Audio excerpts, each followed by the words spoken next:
I knew the HOA hated me, but I didn't know they were willing to send a cop to my door over a plastic pool key. It happened on a blazing Saturday afternoon. I was locking up my back gate when I noticed Karen, the HOA president, with a permanent scowl, standing on my property line, phone raised like she was filming a crime scene. 5 minutes later, her police officer husband marched up my walkway, badge gleaming, hand on his belt. "We have a problem," he said, voice dripping with authority he hadn't earned. "You're using a pool key that doesn't belong to you." But here's what they didn't know. I had quietly spent the last month surveying every inch of my boundary line. And the spot where he was standing wasn't HOA property at all. "I hope you like surprises," I told him, because the moment he took one more step, he crossed into a trap I set weeks ago. If you've ever dealt with HOA insanity, stay with me. This one gets wild. I'm not a confrontational person. I don't shout, I don't slam doors, and I don't go looking for drama. But I am meticulous. I notice details most people walk right past. It comes from my work. I'm a freelance land survey tech. I spend my days measuring easements, reading plat maps, and making sure people know exactly where their property begins and where it ends. That's why I bought this townhouse, not for the HOA amenities, not for the newsletters, and definitely not for the pool. I chose it because it had an end-unit lot with real outdoor space, a little privacy, and enough room for me to breathe. The lot shape was a bit irregular, sure, but that never bothered me. If anything, it made the place unique. When I moved in, the previous owner handed me a worn, old pool key. "It still works," he said. "You're grandfathered in." At the time, I didn't think much of it. Later, I learned the HOA had changed their rules, and they didn't like the idea of anyone having something they couldn't control. My first week in the community told me everything I needed to know. Karen, the HOA president, greeted me with that fake friendly smile people use when they're already judging you. The very next day, I found an HOA newsletter taped to my door, full of threats disguised as reminders. And the neighbors?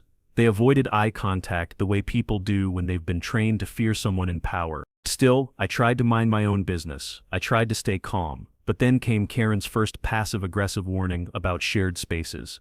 Then her husband started showing up at tiny HOA events like he was providing security for the president. And little by little, I noticed them testing the edges of my lot, standing too close, peeking over the fence, acting like the ground under my feet belonged to them. That was the moment something shifted in me. A quiet promise formed in the back of my mind. I wasn't going to let anyone rewrite the boundaries of my life. I didn't want a war. But they started when the day they tried to erase the line between what's mine and what's theirs. When I first moved into this community, all I wanted was quiet, not luxury, not attention, not a long list of rules taped to my door every week. Just quiet, a manageable mortgage, a simple home, and a backyard where I could work on small projects between my land survey jobs. I work from home most days, and peace is oxygen for someone like me. So when I found this end-unit townhome with a strange but beautiful lot, slightly irregular, slanted just enough to stand out, I took it as a sign. I didn't care about the HOA pool, the clubhouse, or whatever social events they bragged about on their website. I just liked the patch of earth behind the house, the one spot that felt like mine. The day I moved in, a few neighbors waved politely. They were friendly in that distant, trained way people act when they don't want to get involved with anything political. They gave me smiles that said, "Welcome," but eyes that said, "Careful who you cross." I didn't understand it then. I would soon. I settled in and spent my evenings fixing the fence, planting herbs, and setting up a small workspace outside. For a while, it felt like life was finally leveling out. Until the doorbell rang. Karen's first official visit came exactly 8 days after I moved in. She didn't text, she didn't email, she just appeared, clipboard in hand, lips tight, eyebrows raised like she'd found mold growing on her favorite rug. "I'm Karen," she said, "HOA president." She said it the way royalty announces a title. "Those are weeds," she said. "Out of compliance." Then she pointed at the trim on my door. "And your paint tone is slightly off from the approved palette, a bit too warm." Finally, she pointed at my trash bin, sitting at the side of my house, not even visible from the street unless you were deliberately hunting for it. "And that," she said, "cannot be visible on non-collection days." She paused, let the weight of her authority settle, and then said her favorite line. "We like to keep things uniform." I looked at the perfectly identical row of houses behind her, each one same color, same shape, same dead flower box, and I said the first thing that came into my mind: uniformity isn't the same as control. Her eyes twitched, just once, but it was enough to tell me she wasn't used to pushback. It didn't take long to realize I had walked into a kingdom run by someone who loved power far more than community.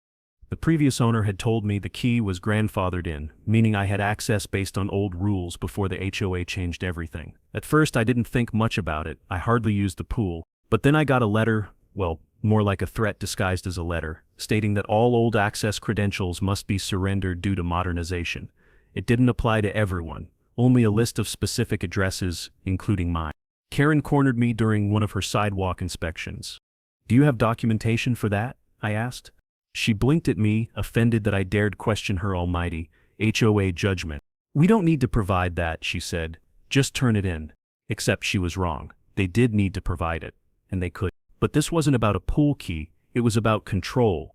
It was about reminding me that everything I touched, used, or enjoyed inside this community needed her approval. I didn't surrender the key, and that's when things shifted from annoying to invasive. It started with the boundary line. The back corner of my lot sits at a slight angle. It's on every plat map, every survey, every deed. But for some reason, the HOA never adjusted their mental picture of where their common area ended. Instead, they treated that angled slice of my lot like it was theirs. Karen began stepping onto my property to take photos. Not near it, not along the edge, on it. She would lean in, zoom in, crouch down, all while pretending she was documenting violations. One day, her husband, full uniform, badge, radio, everything, walked right behind her during an inspection. He didn't say he was on duty, he didn't say he wasn't, he just stood there, arms crossed, giving everyone the impression that she was backed by law enforcement. Neighbors watched from windows, whispers started. Soon, somehow I had become the difficult one, the non-compliant homeowner, the aggressive new guy. I was none of those things, not even close. But rumors spread faster than truth in a neighborhood run by fear. And once Karen saw how easy it was to shape public opinion, she doubled down. The stakes started piling up faster than the threats. First came the warnings, then the fines, then the letters, long stern paragraphs accusing me of everything from improper landscaping to disruptive behavior. One notice said I failed to attend a mandatory meeting I was never told about. Another claimed I had displayed hostility toward HOA officials, a claim that came from Karen, of course, conveniently supported by her husband's presence. I laughed at the first few, then the fines got larger. Then the letters mentioned the word I dreaded. Lien. They threatened to put a lien on my home over imaginary violations. And even though I knew I wasn't in the wrong, it still hit hard. The emotional toll settled into my chest like a stone. I felt embarrassed walking down my own street. Neighbors avoided me as if talking to me might get them in trouble. Some whispered as I walked by. Others turned around without saying hello. I started working later hours to avoid seeing people, stopped using the backyard as much, stopped relaxing, stopped sleeping properly. This wasn't why I bought a home. This wasn't why I built a quiet life. I wasn't fighting for a pool key anymore. I was fighting for my sanity and my home equity. And that's when something inside me finally clicked.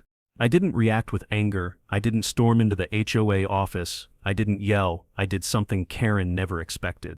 I documented everything. I kept notes, dates, times, and photos. I saved every letter, every email, every accusation. I watched her movements from my window and marked every time she crossed the line onto my property. Every time her husband stood on my grass with his arms crossed like a guard dog. Then I went deeper. I pulled out the county deed records. I downloaded original plats. I studied easements, fence lines, setbacks. I checked old boundary maps from decades ago, maps most people didn't even know existed. And that's when I found it. Something strange, something important, something that made me sit back in my chair and whisper to myself, "No way." A detail the HOA had overlooked for years. A detail that changed everything about what they thought they owned and what they didn't. And that was the moment the power began shifting, quietly, invisibly, long before they realized what was coming for them. Because if Karen liked playing with boundaries, she was about to learn exactly why you should never cross one. The first wave of harassment didn't come through shouting or confrontation, it came through paper. Neatly folded, sharply worded, and slipped under my door like little bombs meant to explode inside my mind. The first one accused me of pool trespass. Apparently using the same legacy pool key I'd been told was valid was now a criminal act inside the universe Karen had created. The letter used bold red ink and threatening language like immediate compliance required and subject to fine or further action. I laughed at it at first. But the second letter arrived 2 days later. This one claimed I had leaf accumulation on the left side of my yard. It was autumn. Leaves were falling everywhere. But somehow, my yard was the battlefield they chose to focus on. Then came the third, non-compliant tool noise. Apparently using my electric drill at 5 p.m. counted as a violation of quiet hours, even though the official rulebook clearly listed quiet hours as 10 p.m. to 8. The fourth letter was the one that made me stop laughing. It accused me of an aggressive posture toward HOA officials. Not aggressive behavior. Not aggressive language. Aggressive posture. I read that line at least 5 times. They had essentially invented a violation out of thin air because they didn't like how I stood in front of my own home. I should have ignored it, but that's the thing about harassment. It slowly chips away at your peace before you even realize it. The worst part wasn't even the letters, it was the mass email. An all-community announcement went out with a subject line that felt like a warning to the entire neighborhood. Safety concern, reminder about identifying suspicious behavior. The email didn't use my name, but it didn't have to. Everyone knew who it was about. It described a homeowner who repeatedly refuses compliance, displays hostility, and poses a potential risk to the harmony of the neighborhood. Harmony. That was their word for control. I could feel the shift immediately. Parents pulled their kids closer when I walked by. Neighbors gave tight-lipped nods instead of smiles. A woman who used to wave every morning suddenly shut her blinds when she saw me. All because Karen wanted to break me down before the real attack even began. But paper was just her warm-up. The second phase of harassment came with lenses, angles, and blinking red lights. It started with a strange clicking sound behind my fence one afternoon. I looked out the window and saw Karen adjusting a new camera on the side of her house, except it wasn't pointed at her driveway or walkway. It was pointed directly into my backyard. The angle wasn't even subtle. It was aimed right over my fence line, invading a part of my property that state privacy law explicitly protects. Knowledge nugget. In my state, photographing or recording inside a fenced yard without consent is treated as a privacy violation because a fenced yard counts as curtilage, an extension of the home. It's legally protected. Karen either didn't know or didn't care. Probably both.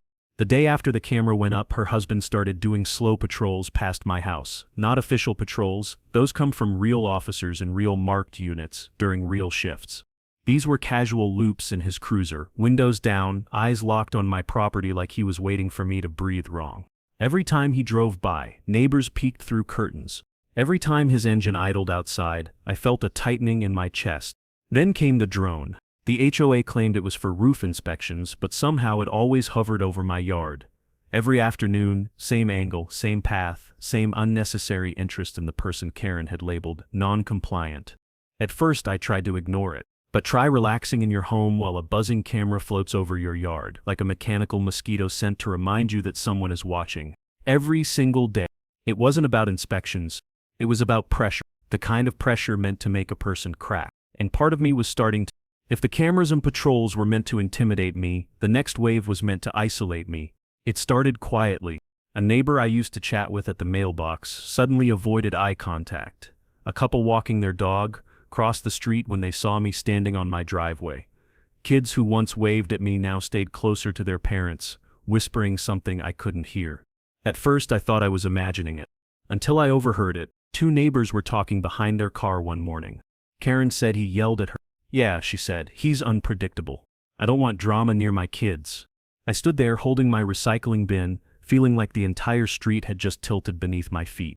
A few days later, I found a flyer taped to every mailbox on the block. It looked official, with HOA letterhead and carefully worded phrases like, "We encourage all residents to report concerning behavior. Please sign attached form if you have witnessed any non-compliance or disruptions." It didn't name me, but everyone knew who the forms were for. Some neighbors signed them out of fear. Some signed them out of loyalty to Karen. Some just didn't want to get involved, so they followed the crowd. That's what power does in communities like this. It doesn't even need force, just fear. The same week, I woke up to find trash scattered across my backyard. Not blown-in leaves, not wind-blown bags. Actual trash, fast food wrappers, broken plastic, even a moldy sandwich. Someone had tossed it over my fence. Whether it was Karen, her husband, or a neighbor acting under pressure, I didn't know. But it sent a message: you're not welcome here. Still, I tried to hold myself together. Tried to breathe. Tried to ignore the drone buzzing above me like a reminder that privacy was a luxury I no longer had. But the breaking point came at a board meeting. I showed up with questions. calm, collected, ready to defend myself. Karen sat at the front of the room like she was hosting a courtroom trial. People filled the chairs behind me, neighbors, board members, and a few who were clearly there only for entertainment. Karen stood up with a stack of papers. "We've received multiple concerns," she announced loudly. "This homeowner has become a potential risk to the community." People murmured. My chest tightened. I stood. "Show the evidence." Karen didn't even blink. She smirked. "We don't owe you anything." The room went silent, not because she was right, but because no one dared challenge her. For the first time in my life, I felt genuinely humiliated. Not angry. Not annoyed. Humiliated. It didn't stop there. The fourth level of harassment wasn't loud. It was subtle, deadly in the way only paperwork mixed with authority can be. Karen filed a report with the HOA claiming I had verbally threatened her during an earlier interaction. She didn't describe what I supposedly said. She didn't provide witnesses. She just wrote it down and let her web of influence do the rest. Hours later, her husband filed a matching informal note at his department. Nothing official enough to be reviewed, just enough to create a paper trail. Enough to make me look dangerous if things escalated. Knowledge nugget: law enforcement spouses are not allowed to use their badge or department to influence HOA disputes. It counts as abuse of authority and creates a conflict of interest. Karen and her husband had crossed several lines, and they knew it, but they also knew I didn't have witnesses. They knew rumors spread faster than truth, and they knew the HOA trusted them blindly. I came home that night feeling like the walls of my own house were closing in. I couldn't sleep, couldn't eat normally, started losing focus at work. My friends noticed the stress in my voice. My family told me to just move, and for the first time I actually thought about it. Selling the house, leaving everything behind, letting Karen win. But something inside me resisted, a thin thread of stubbornness, or maybe dignity. Because deep down, I knew something wasn't right about the land itself. Something Karen was trying to exploit, and if she was willing to wage war over inches and rumors, then I needed to find out exactly why. The truth is, I reached a point where I didn't feel safe in my own home. That's not something a grown adult admits easily, especially someone who works in land surveying, who understands maps, boundaries, and the importance of standing your ground. But stress doesn't care about logic. It hits you at night, when the house is quiet and your thoughts are loud. It hits you when you walk outside and feel every pair of eyes on you. It hits you when you realize a neighborhood you bought into for peace has turned into a place where you're the villain in someone else's story. I started losing sleep, proper sleep. Hours would pass while I just stared at the ceiling, replaying every lie, every rumor, every accusation Karen had thrown at me.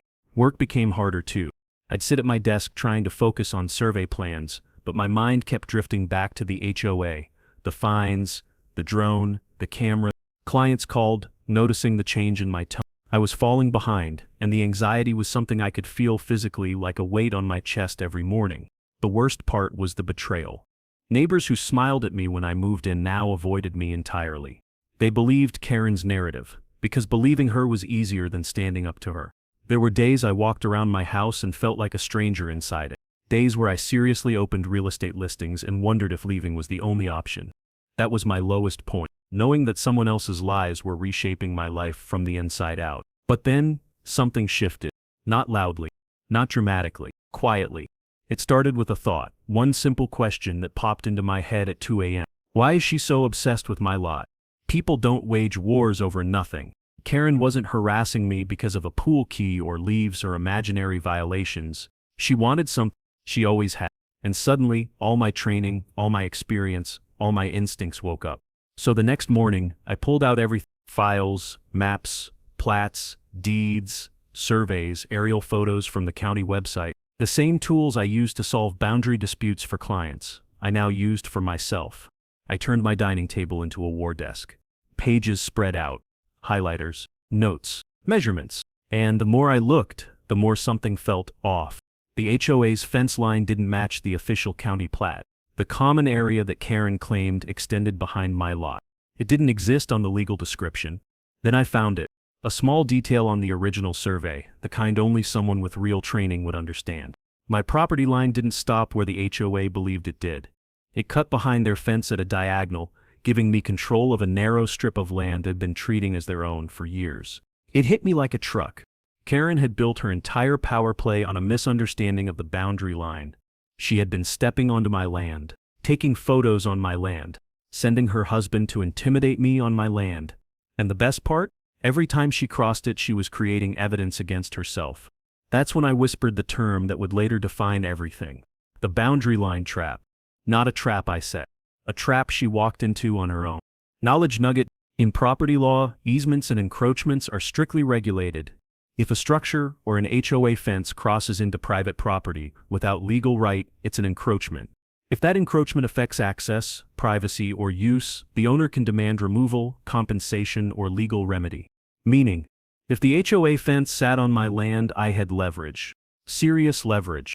Suddenly, everything made sense. Karen's excessive need for control, her hostility, her husband's presence, the rumors, the paper trail. She wasn't protecting the community. She was protecting her mistake. And she knew that if I ever figured out the truth, her entire position would crumble. I closed the last folder, sat back, and felt something I hadn't felt in weeks. Calm. Not peace, but clarity. Because now I understood the real fight, and I understood how to win it. Once I discovered the boundary line flaw, everything snapped into focus. For the first time since moving into this neighborhood, I felt like I had solid ground beneath me, literally and legally. But Karen didn't know that, so she pushed harder. And the next move she made was the one that finally lit the fuse. The final notice arrived on a Thursday morning. Bright red envelope. Bold letters across the top. The kind of thing meant to shock you before you even open it. Inside, the message was short, sharp, and dripping with authority she didn't actually have. Pool privileges permanently revoked. Any further unauthorized entry will involve law enforcement. No explanation, no hearing, no documentation, just a threat wearing a cheap HOA badge. I stood there holding the letter, feeling a strange mixture of anger and amusement. She still thought this was about the pool. She still thought her warnings scared me. But more than anything, she wanted me scared enough not to question anything else, especially the land she'd been treating as HOA property for years. I folded the letter and set it aside. I knew something bigger was coming next. And I was right. The next morning, at 7:13 a.m. exactly, I heard footsteps on the walkway. Heavy ones, purposeful ones. When I opened the door, Karen was standing there with a binder. Her husband stood a step behind her in full uniform. Full uniform. At 7 in the morning, for an HOA visit. Karen smiled like she was checking in for a spa appointment. "We're conducting an inspection today," she said, "per HOA compliance requirements." Her husband didn't speak. He didn't need to. His mere presence was meant to intimidate. I looked between them, taking in the absurdity of the situation. "A police officer for an HOA inspection?" I asked. Karen shrugged. "He's my support. Some homeowners can be unpredictable." There it was. That word again. The one she planted in every email, every rumor, every meeting. Unpredictable. Her favorite weapon. I met her eyes. Inspection of what exactly? She flipped open her binder with dramatic flair. Boundary concerns, noise complaints, improper use of amenities. "We've received multiple reports." "Reports written by who?" I asked. She closed the binder before I could see inside. "That's confidential." Of course it was. Then she pointed toward the side of my house. "We'll start there." But here's where she made her big mistake. The area she pointed at, where she wanted to start her inspection, wasn't HOA property. It wasn't common ground. It wasn't even neutral. It was the exact strip of land the original survey showed belonged to me. Not the HOA. Not the community. Me. And the line she was about to cross? It wasn't just a physical boundary. It was legal. A legal boundary she had trespassed over again and again without knowing that every step she took was another nail in her coffin. I stepped outside, closing the door behind me. Karen began walking forward, her husband right behind her, confidence radiating from both of them as if they were about to enforce some grand righteous law. But they were about to walk straight into the trap they created, the trap they built with arrogance, ignorance, and years of unchecked power. I stood still and watched them approach, my heartbeat steady, my mind clear. This was the moment everything had been building toward. Karen took one more step. Her husband followed. And the second his shoe crossed into that disputed strip of land, I felt a calm wash over me. Because now they were on my property. Not HOA property. Not shared space. Not territory they could bully me off of. Mine. Exactly where I needed them to be. And exactly where they didn't realize the real fight was about to begin. The confrontation that opened this entire story started right here. On a boundary line they never should have crossed. The moment Karen and her husband stepped onto that narrow strip of land, everything inside me shifted. I wasn't anxious anymore. I wasn't intimidated. I wasn't confused. I was ready.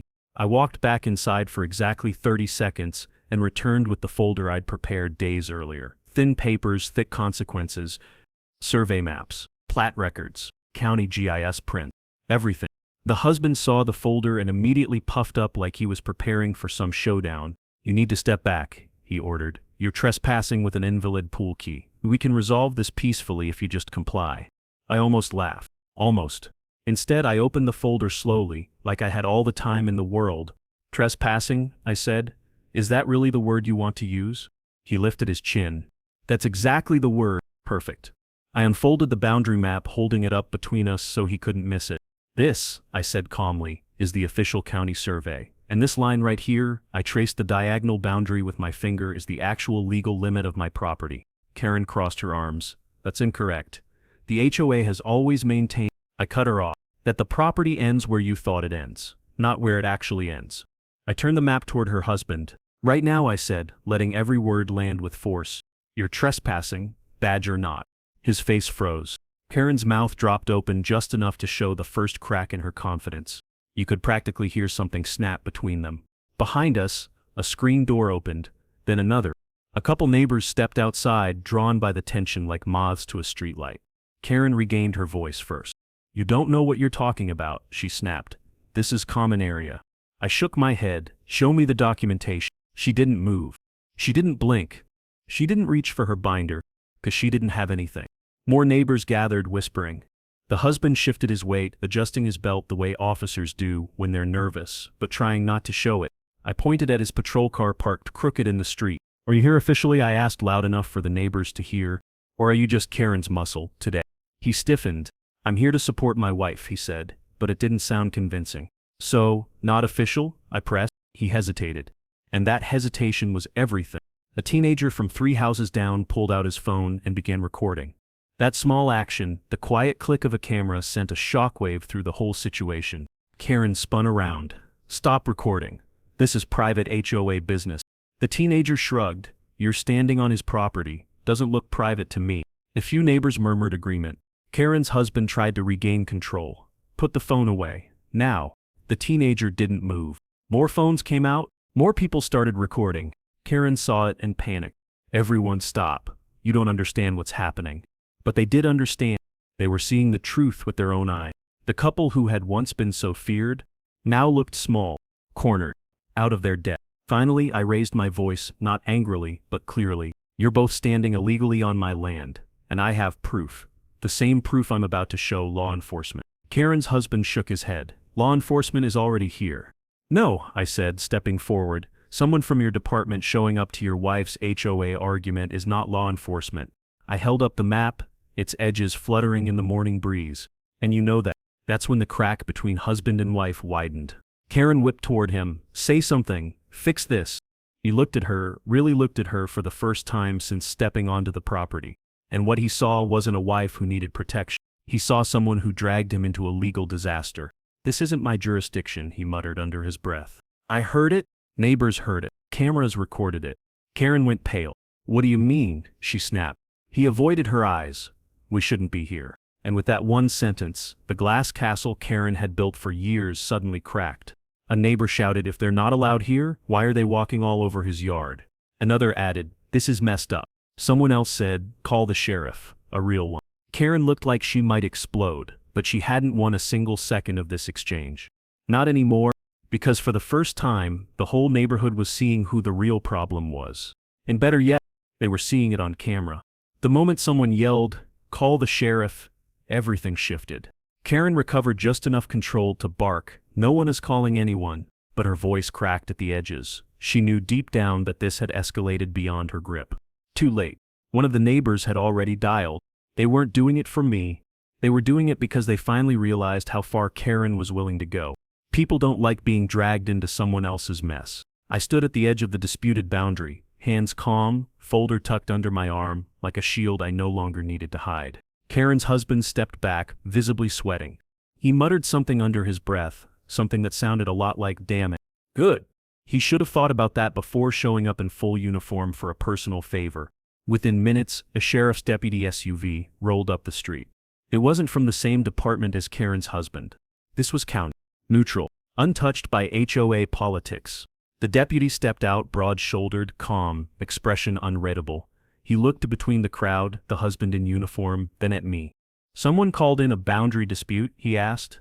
Before Karen or her husband could speak, I stepped forward. "Yes, sir," I said, handing him the folder. "They're conducting an inspection on land that doesn't belong to the HOA." Karen snapped. "He's trespassing. He has an invalid pool key." The deputy held up a hand. "Ma'am, I'll speak to everyone, one at a time." The authority in his voice shut her down instantly. The deputy opened the folder and began flipping through the documents, slowly, carefully, professionally. Plat maps, survey, GIS prints. My measurements? He raised his eyebrows. "You put this together yourself?" "I'm a land survey tech," I said. "This is what I do." He nodded, respectfully. Karen's husband tried to jump in. "He's lying. That boundary has always been HOA common ground. Everyone knows that." The deputy turned a cold stare toward him. "Are you here in an official capacity?" the deputy asked. The husband froze. His jaw tightened. He glanced at Karen, then back at the deputy. "I'm assisting my wife." "So you're off duty," the deputy clarified. "Why yet?" The deputy adjusted his sunglasses. "Then you need to step aside, right now." Neighbors murmured. Phones kept recording. Karen's husband stepped back, 2 long, stiff steps. He looked smaller than I'd ever seen him. The deputy crouched near the ground and compared the plat map to the physical landmarks, fence posts, angles of the lot, curb measurements. He stood up straight and looked at me first. "Sir, according to these documents, you're standing on your property." Then he turned to Karen. "And you too," he pointed at her and her husband, "are standing on his land, not HOA land." Karen's face drained of color. "That's not possible," she said. "We've always—" "Ma'am," the deputy cut in, "legal boundaries don't change because people assume them. They change only with recorded documents, and these documents are clear." The crowd reacted, soft gasps, whispers, small bursts of quiet shock. Karen shook her head violently. "This is absurd. He's forging something. He's manipulating the maps." "No," the deputy said firmly. "These are official county records, and they match the GIS coordinates." Then he turned to Karen's husband. "And you," he said, voice sharp, "were standing on private property while in uniform. That violates civil code if you were acting under color of authority." Color of authority. The phrase hit him like a punch. He swallowed. I wasn't." The deputy didn't care about his excuses. "You're out of jurisdiction, you're out of line, and you should have never been involved in this situation." The silence that followed was the loudest sound I'd ever heard. Karen's confidence evaporated. Her husband looked like he wanted to disappear. The neighbors, every one of them, were watching their entire facade crumble. And then, like fate striking a gong, the deputy said the words that broke the entire HOA's illusion of power. "This is a civil matter, and the homeowner," he pointed at me, "is in the right." A woman in the crowd whispered, "Oh my God." A man next to her said, "Karen's screwed." Cameras zoomed in. People leaned forward. Everyone sensed the fall coming. And the deputy wasn't done. He flipped one more page in the folder, then looked at Karen directly. "I suggest you contact the HOA board immediately," he said. "There may be legal consequences for encroachment and for misuse of authority." Karen's lips trembled. "Encroachment?" she asked weakly.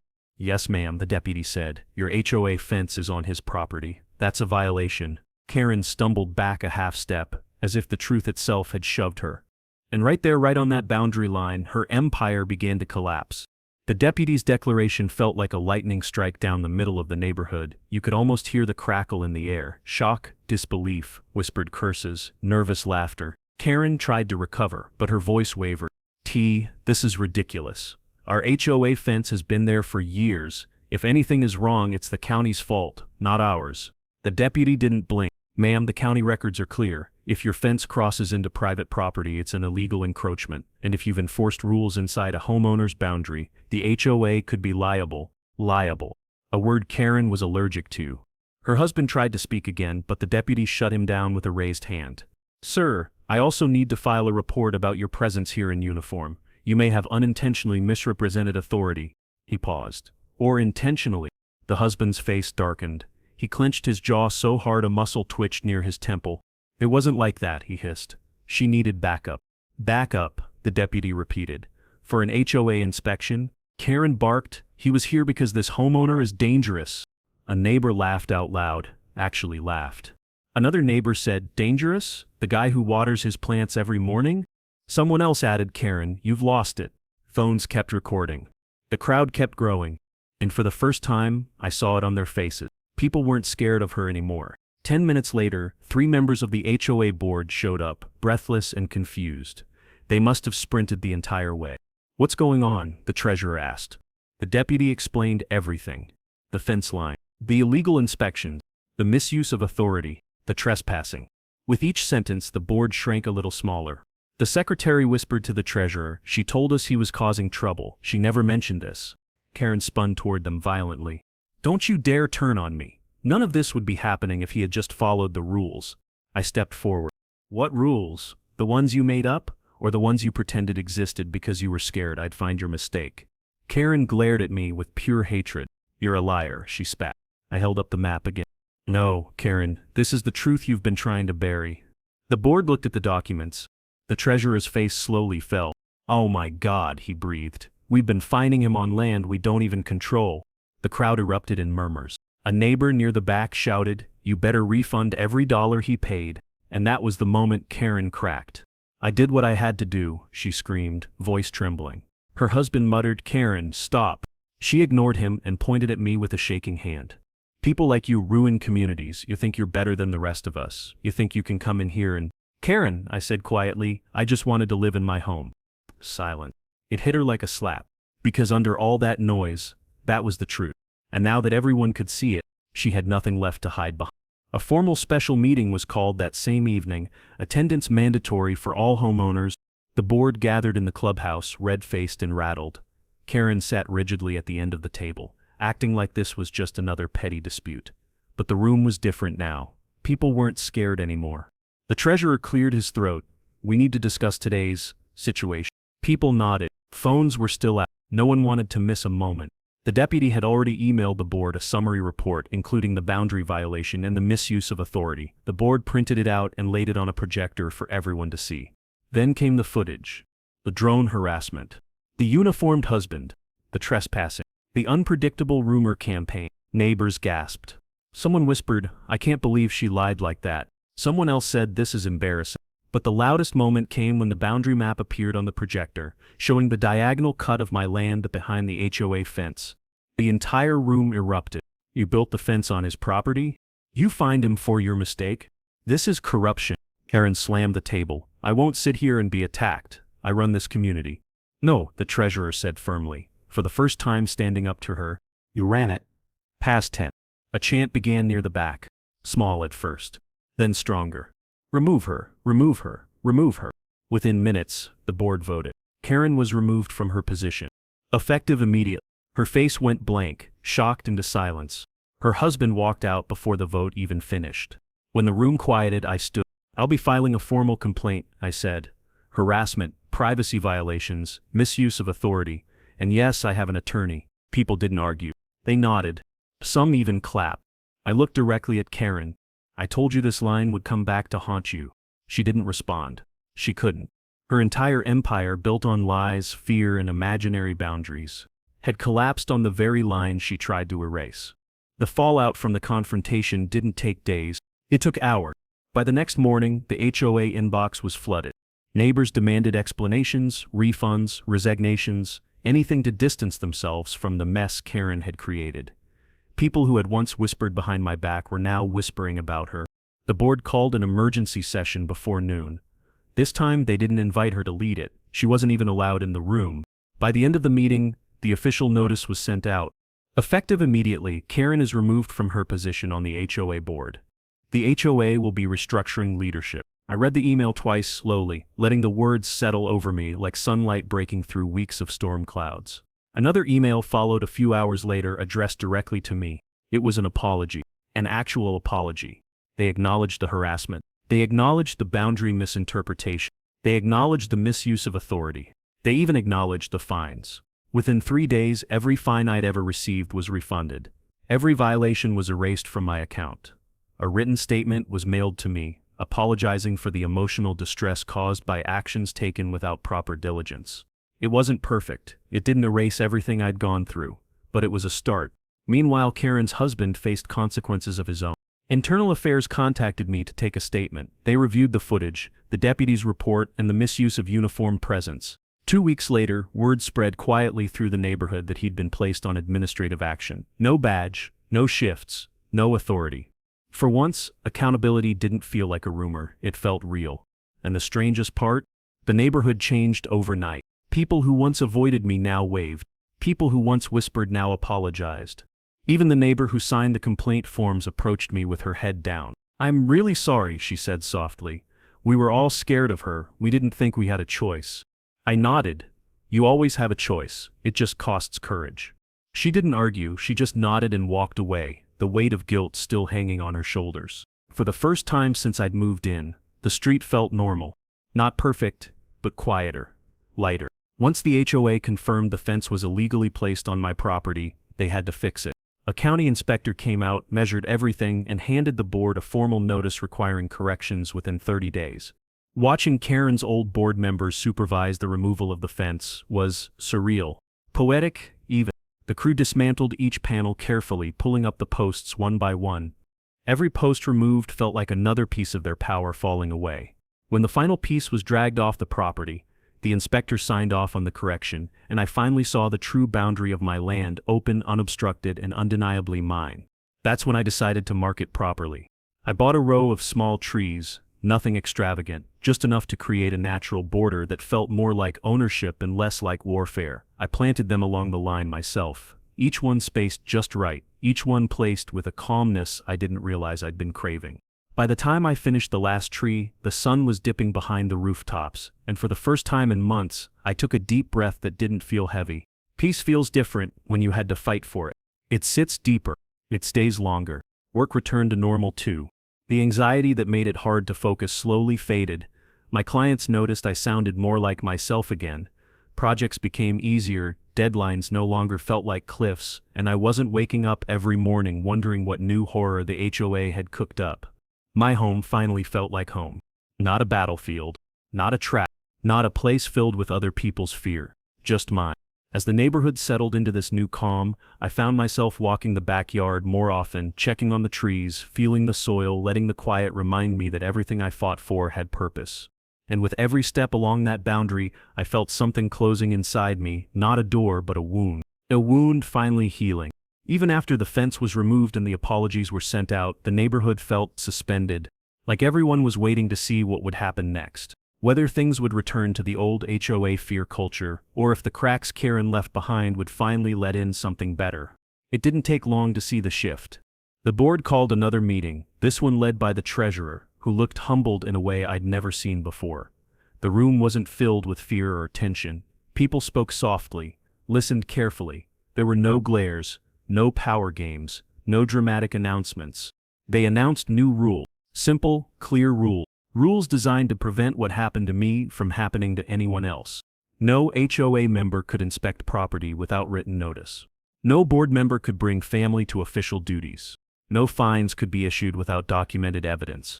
No cameras could be installed facing private property. All complaints now required signatures, not anonymous accusations. And the best rule? HOA power could never again rely on fear, only on transparency. People clapped for that one. For the first time since I moved in, the HOA didn't feel like a threat. It felt like a system meant to protect the neighborhood instead of control it. Over the next few weeks, something unexpected happened. The neighborhood softened. People who used to dart into their homes stayed outside longer. Kids played in the shared spaces again. Neighbors talked, not whispered, talked. It felt like the community had finally exhaled. The new board invited volunteers to help repaint benches, clean pathways, and reset the community garden. Not as a punishment, not as mandatory service, just as neighbors working together for once. I helped plant flowers near the clubhouse, not because I loved gardening, but because it felt symbolic, rebuilding something after tearing down the old. A woman from down the block approached me while I worked. "I'm glad you stayed," she said softly. "A lot of people would have moved after what happened." I wiped dirt from my hands. I almost did. "But you fought back," she said. "Thank you. You changed the neighborhood." I didn't know what to say. I didn't fight to be a hero. I fought because it was my home. But hearing those words, they mattered. Life settled into a peaceful rhythm again. Evenings on the porch. Coffee in the mornings without staring at a drone. Walking to my car without feeling like a criminal. But the moment that sealed everything came at sunset a few weeks later. I walked the boundary, the real boundary, for the first time since the conflict ended. The little trees I planted swayed gently in the warm breeze, their leaves catching the golden light. The soil felt firm under my feet, my space, my line, my home. I stood there for a long time, watching the sky shift from orange to soft purple, feeling something inside me settle in a way it hadn't for months. Fighting back hadn't just protected my property. It had protected a part of myself I didn't even realize was under attack. All those late nights, the anxiety, the humiliation, the fear, they weren't just about the HOA. They were about dignity. About boundaries that weren't just drawn on a map, but ones that exist inside you. And as I looked along the true line of my land, I understood something that stuck with me. Some lines protect more than property, they protect your dignity. That's why some boundaries must never be surrendered. Not to fear, not to intimidation, not to people who mistake authority for power. I took one last look at the sunset, breathing in the quiet I fought so hard to reclaim. It wasn't the same quiet I had when I moved in, it was deeper, earned, honest. Peace feels different when it's restored, not inherited. Before heading back inside, I turned toward the house and thought about everything that happened. The lie, the accusations, the abuse of authority. And the moment Karen stepped on the line that ended her entire kingdom, I whispered something to myself. Half reminder, half victory. You should have respected the line. Then I smiled. A real smile. The kind you feel in your chest. And as the last bit of sun dipped below the fence line, I knew the story was over. At least for me, but maybe not for someone watching. So I'll leave you with this. Have you ever dealt with an HOA nightmare? Share your story in the comments. Someone might need to hear it.